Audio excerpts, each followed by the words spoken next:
and you just start on a new journey. I think it's always fun. Do you find that now, having traded in Europe and having traded in Asia, that the timing for Forex traders, it actually is more optimal for you in Asia? Because I know it's evening for you now, yeah?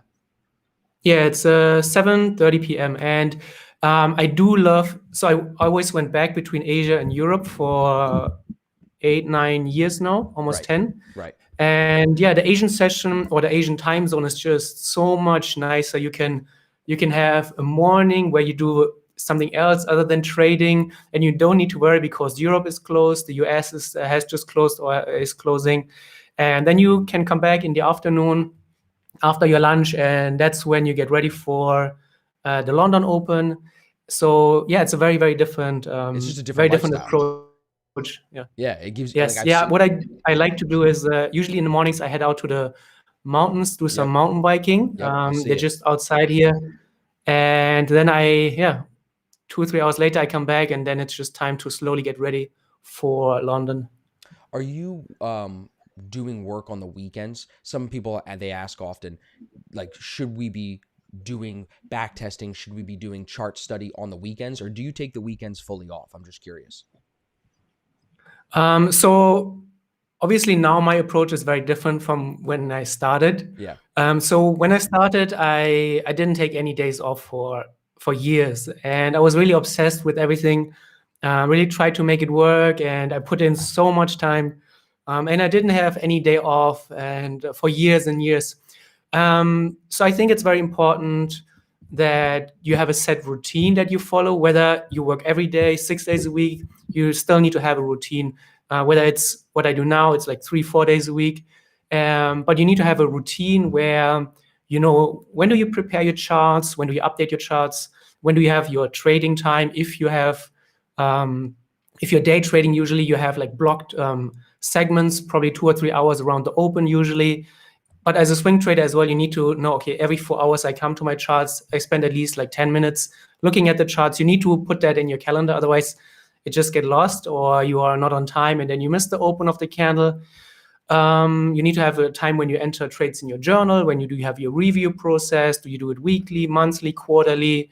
So yeah, I think in the beginning, you generally tend to work a little bit more. And Right. then as your skills increase, hopefully you'll be able to scale back the Makes workload. sense. Yeah. No, that makes a lot of sense. I feel like for me, it's been, like for you, a constant process. And I think also the difference between swing trading and day trading does make a little bit of a difference as far as what you do. But 2 points that I'd like to make to what you said. One, that working every day, that hustle every day, that I think shows a characteristic in you that kind of exemplifies what I've been studying. A lot of successful traders like yourself. I read a lot of books. Exceptional trading to me is always like the goal, because I think to be a really great trader, you need to be exceptional, because we know how many people lose money in this business. And one of the pieces of being an exceptional trader to me is passion. Like, you have to be driven by passion. And to, like you said, when you first get into the business, to start every day and be working every day and not really taking time off, figuring out the algos, figuring it all out,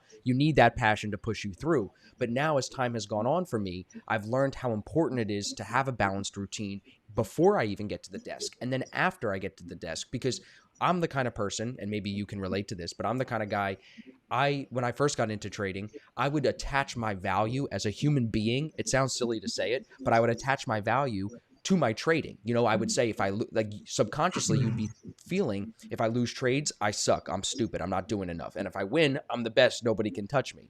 So I feel like as Right. time has gone on, I've been able to detach from that. And I think that's been really important to my growth because then it's made me see how important it is to focus on the pre-trading routine, keeping that in line. Because if I can keep that in line, then it translates into better trading at the market. And also, the other thing, like, it's beautiful that you can go mountain biking in the morning, bro. Like, because I wish I could do that. I wake up at 4 or 5 o'clock in the morning. I can meditate, get my coffee, and then I got to get to the desk because London's already moving. New York's about to open Right. up. I got to go. You know what I mean? So I've always dreamt about what it would be like to go to Europe or Asia and start trading at even 9 o'clock or 11 o'clock, not 5 a.m., you know? So the US is a little Right. tricky, and that kind of has made me have to adapt to that weird, to some people, that weird morning routine. But I think, like, you have found the routine that makes your body feel good. And when your body feels good, your mind operates well. Wouldn't you agree with that? Yeah, totally. And something that you said, I think is very important. I think many young traders, especially, tend to be too obsessed about their trading results, and then, as you said, you derive your self-worth from your trading Right. results. Yep. And I think what helped me a lot is just trying to not make trading the center point of your life. It's very important, I think, and the older I get, the more I realize that is that you are balanced, you have other hobbies, you have other activities, other passions, other things that you do, other skills that you practice. So that's not everything is just about your trading results, because then obviously if trading is everything for you, then it's natural to derive your self-worth, your Yep. happiness level from Exactly. trading. Exactly. I feel like as you grow, you understand that. Even if when we say this, a guy that just got into trading 2 months ago is not going to grasp that the same way that someone like I've been trading for 6 years. You've got double the time on me. Like people, like as you get experience under your belt, it becomes easier to understand that. What do you think out of all of the advice that you've? Because I know you're a big reader. You've written a great book on candlesticks and on reading price action. And I, first of all, wait, I didn't know you have like 30,000 students on Udemy, bro. That's crazy. Yeah, It blew my we mind pulled when I saw that yesterday. I was like, is that's wild. yeah, we pulled the course. It just got a little out of hand. We had for years the number one Forex Udemy course there.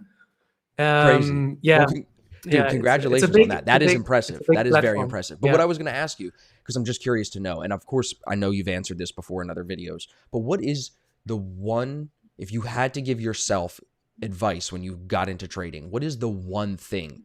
Don't give me a long answer. The one short thing that you wish you could go back and tell young Rolf, he's not speaking English that well, you know what I mean?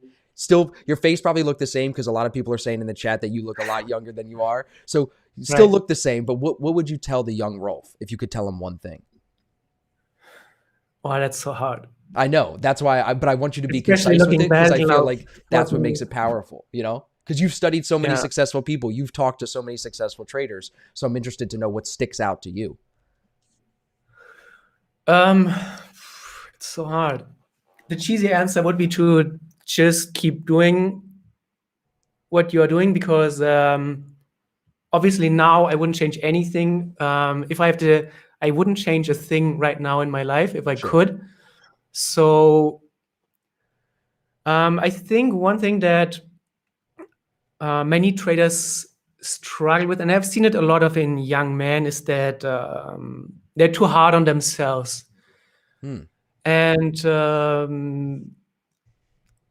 yeah, I think this is know that everything is going to be okay. I think that it's such a bad advice to give you, because when you're in that moment 14 years ago, obviously there's so many things, and I was in university and I knew, okay, in 3 years I had to get a job, and um, it's so hard to lay that down.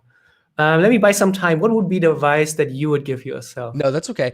I have an answer for that, but I do like your answer about not being too hard on yourself because I think that culture, especially in America, is very, as you know, we're very work driven, especially more than Europe. And I think Asia has a very hard work, work driven culture. But especially from what I've heard about Europe, it's very much about family and friends and like life, like living a good life, not just work, work, work, work, work. So in America, I think a lot of people like me, when you get into trading, because you're conditioned to work, work, work, work, work, it's very easy to, number one, like we said, attach your self worth to your trading. And then, like you just said, be hard on yourself because you've created that attachment. So I think for me, if I could give myself one piece of advice, it would be start studying my mind at a younger age. Learn about mindfulness, learn about the way that I think, learn about my own psychology more. Because as I've gone deeper into books like the one that I just am reading, it's somewhere, it's called Breath, it's about meditation.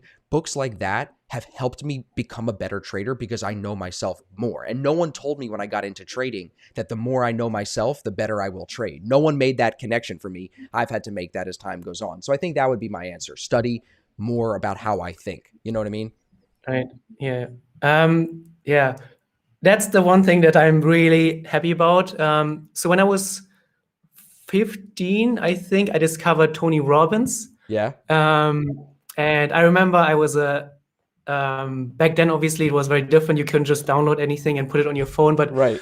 I was listening to Tony Robbins audiobooks and all of those old cassette tapes. And the first book that I read was from Robin Sharma, The Monk Who Sold His Ferrari, when I was like 16 or 17 or something like I've never that. heard of that one. I'm The gonna look it up. Alchemist. And Okay. yeah, that really set me off on that path of, that's why I have such a huge passion for self-development and all of the things, mindset.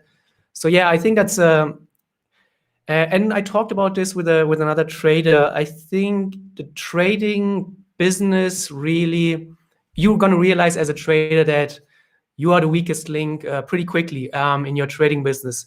And in our normal lives, obviously, this is not often obvious, because when you have a job, you can hide behind your coworkers, Right. and your boss just tells you what to do. The same in uni, the same in college. You're just always being told what to do. You do it, and then you get a good grade. You keep your job. You get your promotion. But in trading, obviously, nobody really cares if you're doing the work that you're supposed to do. Right. And at the end of the day, you're fully responsible for everything that happens.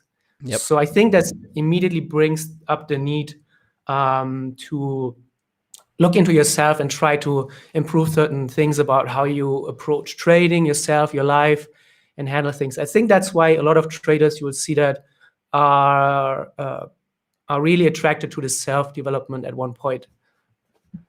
Do you think Yeah. what you said right there, that you are the biggest, or you are the weakest link in your trading system? I wrote that down because that really sticks with me, because I've only heard you say that, I think, before in videos. I haven't really heard other people talk about that. How have you overcome that? Is automation and algos the easiest way to overcome that? You are the biggest, weakest link, you know? Yeah. I think, first of all, it's a process. Second, yeah, processes and having routines helps you. Sure. The same goes with trading rules, and making sure that you have a review process for your trading, so that you can look back at your last trade and you see, did I follow the rules? Yes or no? And after a while, maybe you ask yourself this 10, 20 times, and you'll see 18 times you really screwed up, and all of the trades that you shouldn't have taken if you would just, and I did this. I reviewed a trading journal from a trader, Okay. and I looked at the trades that he shouldn't have taken because they're outside of his rules. Yep. If he would just have excluded those trades, he would have been profitable. Right. And once you realize that, once you see that, I think then it slowly starts to click, and then you can slowly move into that. But there's not just like a switch that you can No, you're turn right. on. It's a realization and process. I always say that awareness is the first step to growth. Accountability exactly. leads to growth, but like you just said, until that trader journaled the trades and then you sat with him and said, look at the losses. If we just take those away, before that situation, there was no awareness of what he was doing wrong. He or she was caught up in the moment of just trading and breaking their edge and breaking their rules. So until you actually journal it, mark it up, put it to paper and look at it, I think like that is a great way to make it real. That's a really, really good tip.